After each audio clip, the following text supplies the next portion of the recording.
Nakapagtataka ba kung bakit minsan pakiramdam mo ay mas pagod ka pa pagkatapos mong bisitahin ng ilang tao kaysa bago ka pa dumating? Parang nawalan ka ng enerhiya o mas mabigat ang iyong kalooban.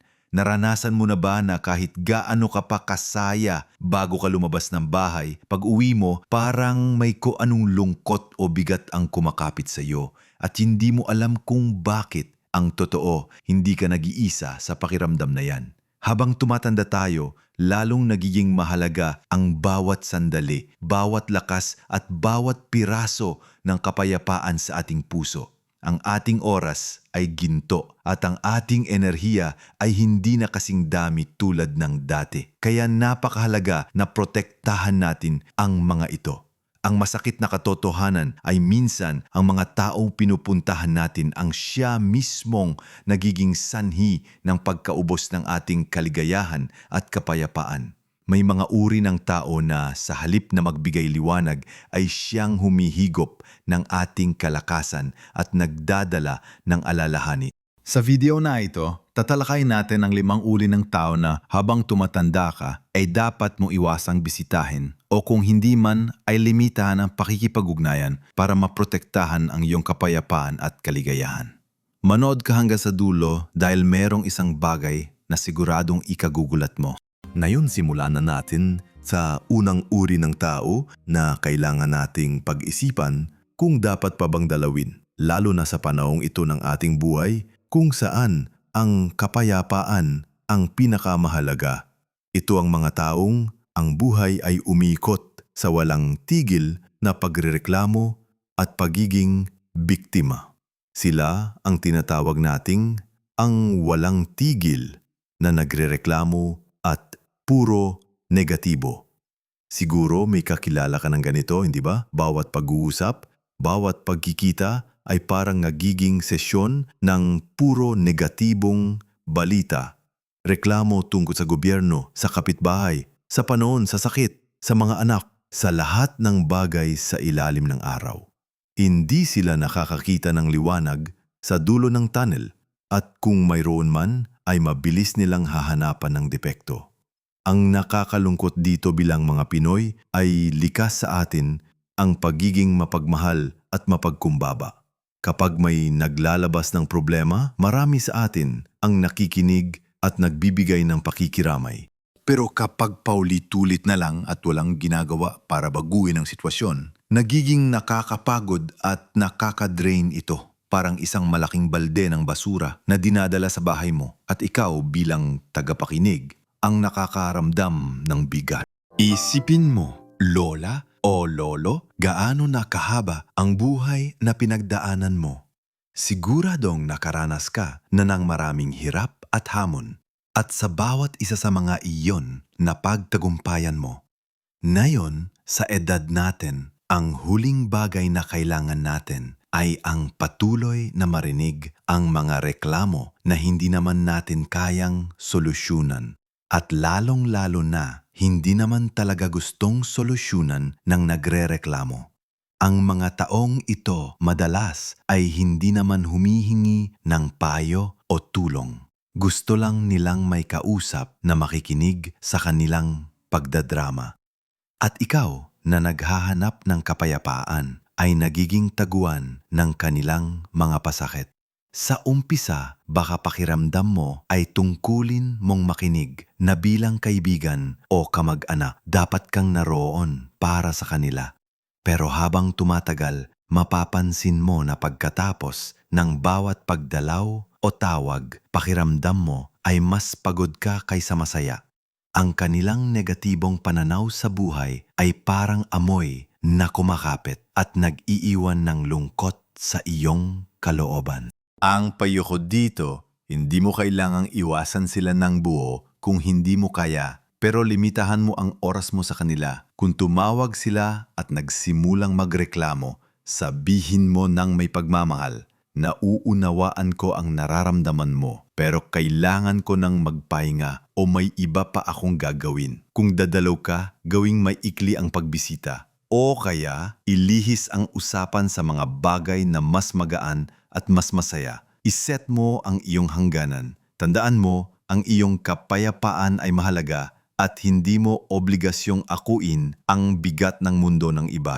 At ito pa, may isa pang uri ng tao na, sa totoo lang, ay napakadelikado sa ating kapayapaan. Sila ang mahilig bansismis at gumawa ng drama. Alam mo na siguro kung sino sila, hindi ba? Sila yung mahilig magkwento ng buhay ng iba, magdagdag ng kulay sa bawat kwento, at minsan pa nga, gumawa ng sarili nilang bersyon ng katotohanan para lang maging kapanapanabik ang usapan. Sa kultura nating mga Pinoy, mahirap iwasan ang tsismis. Naging bahagi na ito ng ating pang-araw-araw na buhay, lalo na sa mga komunidad. Pero habang tumatanda tayo, dapat nating tanungin ang ating sarili, nakakatulong ba ito sa atin? Nakakadagdag ba ito ng kapayapaan? Ang sagot ay halos palaging hindi. Ang pagiging bahagi ng tsismis ay parang paglangoy sa maduming tubig. Kahit hindi ikaw ang nagkakalat, ang pakikinig pa lang ay nagdadala na ng stress at hindi magandang enerhiya. Bukod sa nakakasira ito ng reputasyon ng iba, nakakasira din ito ng ating sariling kapayapaan ng loob. Bakit? Dahil kapag nakikinig ka sa tsismis, dalawang bagay ang nangyayari. Una, nagiging bahagi ka ng pagkalat ng negatibong impormasyon kahit hindi mo direktang ginagawa. Pangalawa, nagiging palaisipan sa iyo kung ang mga taong nagsitsismis tungkol sa iba sa harap mo ay ginagawa rin ito sa iyo sa likod mo. Nagdudulot ito ng kawalan ng tiwala at pagdududa na siyang kalaban ng kapayapaan.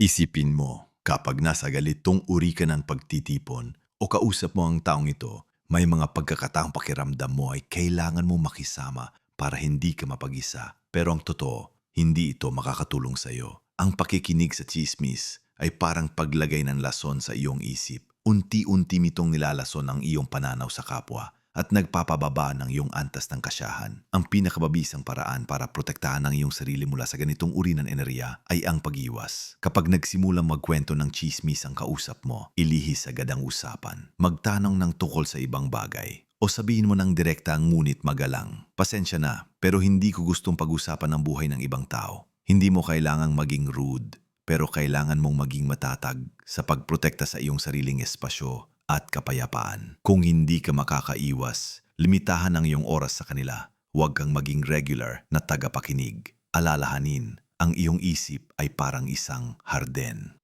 Kung puro damo at basura ang iyong inilalagay, yun din ang iyong aaniin. Kung ang gusto mo ay kapayapaan at kaligayahan, punuin mo ng mga magaganda at positibong bagay ang iyong harden. Ngayon, dumako tayo sa ikatlong uri ng tao na sa totoo lang ay isang napakalaking pinagmumulan ng stress at pagkabigo para sa maraming Pilipino, lalo na sa ating edad. Sila ang palautang o palaging nanghihingi. Alam nating lahat na ang pagiging Pilipino ay nangangahulugan din ng pagiging mapagbigay at handang tumulong sa pamilya at mga kaibigan, lalo na kung may nangangailangan. Ito ang tinatawag nating utang na loob at pakikisama. Ngunit may limitasyon ng lahat. May mga tao na sinasamantala ang kabutihan ng iba. Sila yung patuloy na humihingi ng tulong pinansyal kahit paulit-ulit na silang tinulungan at walang balak na magbayad o magsikap na makabangon sa sarili nilang mga paa. O kaya sila yung mga taong humihingi ng tulong para sa mga bagay na kaya naman nilang gawin sa sarili nilang paraan, pero mas madali para sa kanila na umasa sa iba. Ang ganitong uri ng sitwasyon ay nakakasira sa relasyon at higit sa lahat, nakakasira sa iyong sariling kapayapaan. Isipin mo, lola o lolo, pinaghirapan mo ang bawat sentimo na hawak mo. Marahil ay buong buhay kang nagtrabaho para magkaroon ng kaunting ipon para sa iyong pagtanda, para hindi ka na maging pabigat sa iba, at para makapagpahinga ka na ng payapa. Ngunit kapag patuloy kang nilalapitan ng mga taong humihingi ng pera na parang obligasyon mo na silang tulungan, hindi ba't nakakapag-alala ito? Nagiging dahilan ito para pag-isipan mo kung sapat pa ba ang iyong ipon o kung mauubos ito sa pagtulong sa iba na hindi naman marunong magpahalaga. Ang pinakamahirap pa ay kapag nag-expect sila na parang karapatan nilang humingi at ikaw naman ay may obligasyong magbigay. Meron nga tayong kasabihan, ang pera ay parang tubig, madaling maubos. At habang tumatanda tayo, mas kailangan natin ang bawat patak nito para sa sarili nating pangailangan, lalo na sa kalusugan. Ang pagprotekta sa iyong financial well-being ay pagprotekta rin sa iyong kapayapaan ng loob. Hindi masama ang tumulong. Pero hindi rin masama ang magsabi ng hindi kung alam mo mas makakasama ito sa iyo o kung sinasamantala ka na. Magtakda ka ng matatag na hangganan. Kung lalapitan ka para humingi ng pera, sabihin mong wala akong sa ating ipon na pwedeng ipahiram o kailangan ko rin ito para sa sarili kong pangangailangan. Hindi mo kailangan magpaliwanag ng mahaba. Ang iyong kapayapaan at seguridad sa pananalapi ay mas mahalaga kaysa sa pansamantalang pagkadismaya ng iba. Sumunod naman, ang ikaapat na uri ng tao na dapat nating iwasan o limitahan ang pakikipag-ugnayan ay ang walang respeto o palaging nagsasabi ng masakit. Ito ay madalas na nangyayari sa loob mismo ng pamilya o sa mga matagal ng kaibigan. Minsan, dahil sa sobrang pagiging komportable sa isa't isa, nakakalimutan ng ilang tao ang respeto at paggalang. Sila yung mga tao madalas magbitiw ng mga salita na nakakasakit ng damdamin, nagpapababa ng iyong pagkatao o patuloy na pumupuna sa iyong mga desisyon o sa iyong buhay kahit hindi naman hiningi ang kanilang opinyon. Maaring sasabihin nila, "Naku, bakit mo pa ginagawa ayan sa edad mo? Hindi ka na bata." O maling desisyon mong yan. Sabi ko na nga ba? Minsan, nagbibiro sila pero ramdam mo ang tusok sa puso.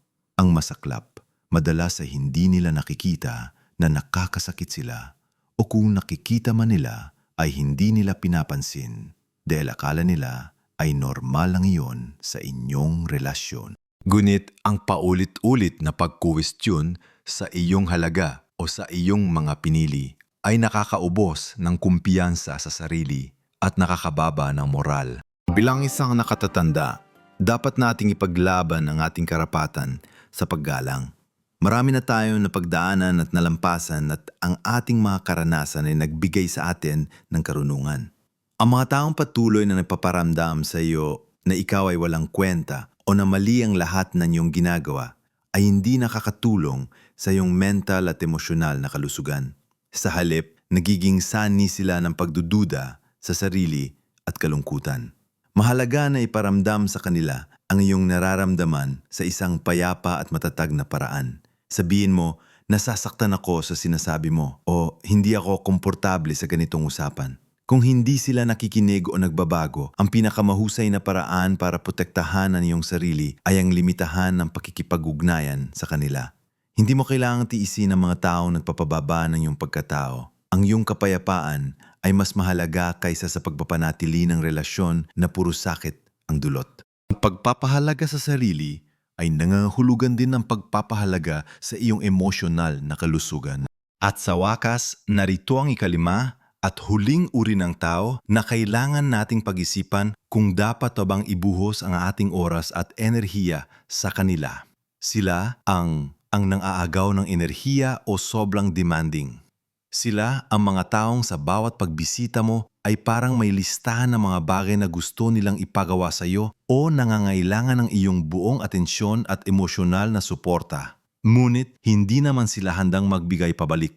Pakiramdam mo ay ikaw lang ang nagbibigay, ikaw lang ang nakikinig, ikaw lang ang gumagawa ng sakripisyo at pagkatapos ay ikaw pa ang pakiramdam ay pagod at ubos na ubos. Maaring sila ay mga kamag-anak na umaasa na ikaw ang mag-aalaga sa kanilang mga anak o mag-asikaso ng kanilang mga kailangan o mga kaibigan na walang tigil na nagbabahagi ng kanilang problema nang hindi man lang nagtatanong kung kamusta ka. Ang ganitong uri ng relasyon ay hindi balanse. Hindi ito pagmamahalan, kundi pagsasamantala sa iyong kabaitan at pagiging mapagbigay. Bilang mga nakatatanda, ang ating enerhiya ay limitado. Hindi na tayo tulad ng dati na kayang gawin ang lahat ng bagay. Kailangan nating maglaan ng oras para sa sarili nating kapahingahan, para sa ating mga hobbies o para sa mga taong tunay na nagpapahalaga at nagbibigay ng saya sa atin. Kapag patuloy mong binibigyan ng oras at enerhiya ang mga taong nang aagaw nito ng walang kapalit, unti-unti kang mauubusan. Mauubusan ka ng pasensya, ng kaligayahan at ng mismong kakayahan mong mag-enjoy sa sarili mong buhay. Ang isang relasyon ay dapat na may bigayan at tanggap. Hindi ito isang one-way street kung saan ikaw lang ang laging nagbibigay. Ang mahalaga dito ay ang pagkilala sa halaga ng iyong sariling oras at enerhiya. Hindi masama ang maging mapagbigay, pero masama kung nagsisimula ng maapektuhan ang iyong sariling kapayapaan at kalusugan. Kailangan mong matutong magtakda ng hangganan at sabihin ang hindi sa mga hinihini na alam mong makakapagod sa iyo. Igalang mo ang iyong sariling pangangailangan at limitasyon. Tandaan, hindi ka isang walang hanggang pinagmumulan ng serbisyo o emosyonal na suporta para sa iba. Ang iyong kapayapaan ay ang iyong kayamanan at kailangan mo itong protektahan. Kaya, lola at lolo, ating balikan ating pinag-usapan na yung araw, hindi ba? Tinukoy natin ang 5 uri ng tao na habang tumatanda ka ay makakatulong kung iiwasan mo o lilimitahan ang iyong pakikipag-ugnayan para maprotektahan ang iyong kapayapaan at kaligayahan. Una, ang mga walang tigil na nagrereklamo at puro negatibo, na ang kanilang mga reklamo ay humihigop ng iyong enerhiya at nag-iiwan ng bigat sa iyong kalooban. Pangalawa, ang mahilig magsismis at gumawa ng drama na nagdudulot ng kaguluhan sa isip at kalungkutan. Pangatlo, ang palautang o palaging nanghihingi na nagiging sanhi ng alalahanin sa iyong pananalapi at nakakaubos ng iyong kabaitan. Pangapat, ang walang respeto o palaging nagsasabi ng masakit na sumisira sa iyong kumpiyansa at nagpapababa ng iyong pagkatao. At panglima, ang nang-aagaw ng enerhiya o sobrang demanding na nagiging sanhi ng pagkaubos ng iyong lakas at oras. Hindi madali ang magtakda ng hangganan, lalo na kung ang mga taong ito ay malapit sa ating puso o dugo. Likas sa ating mga Pilipino ang pagiging mapagpakumbaba at ayaw nating makasakit ng damdamin ng iba. Ngunit, tandaan mo lola o lolo, sa yugtong ito ng iyong buhay, ang pinakamahalaga ay ang iyong sariling kapayapaan. Pinagdaanan mo na ang maraming hirap at ngayon ay nararapat lang na sarili mo naman ang iyong pahalagahan. Ang pagprotekta sa iyong sarili mula sa mga negatibong impluensya ay hindi pagiging makasarili. Ito ay pagiging matalino at mapagmahal sa sarili. Kapag puno ang iyong puso ng kapayapaan at kaligayahan, mas marami kang maibibigay sa mga taong tunay na nagpapahalaga at nagmamahal sa iyo. Mas magiging masigla ka, mas magiging positibo ang iyong pananaw sa buhay, at mas ma-enjoy mo ang bawat sandali ng iyong pagtanda. Hindi mo kailangang tiisin ang mga bagay na nagpapahirap sa iyo. Alalahanin ang maliit na pagbabago sa kung sino ang pinipili mong kasama at kung paano mo ginugugol ang iyong oras ay maaaring magdulot ng napakalaking pagkakaiba sa iyong kalusugan at kaligayahan. Huwag mong hayaang nakawin ng iba ang iyong kapayapaan. Simulan mo nang ipatupad ang mga ito ng paunti-unti. Baka sa umpisa ay mahirap, pero makikita mo ang malaking ginhawa na may dudulot nito sa iyo. Gusto kong marinig ang iyong mga saloobin at karanasan. May nakilala ka na ba sa mga uri ng taong ito? Paano mo sila hinarap? Ibahagi mo sa comment section sa ibaba at magtulungan tayo. Kung nagustuhan mo ang video na ito at nakita mo may pakinabang, pakilike naman at isubscribe ang channel na ito para sa mas marami pang makakatulong na nilalaman na idinisenyo para sa ating mga nakatatanda. Ang tunay na sorpresa na maranasan mo ay ito. Habang pinoprotektahan mo ang iyong kapayapaan sa pamamagitan ng pag-iwas sa mga uri ng tao na nagdudulot ng negatibong enerhiya, hindi lang ikaw nagbabago, kundi ang iyong buong pananaw sa buhay. Ang sorpresa ay ang matuklasan mo na ang tunay na kaligayahan ay hindi matatagpuan sa pagsunod sa mga inaasahan ng iba o sa pagpapahirap sa sarili, kundi sa pagpili ng kapayapaan at sa pagpapahalaga sa sariling kalusugan. Mas masarap pala ang pakiramdam na maging payapa kaysa maging popular.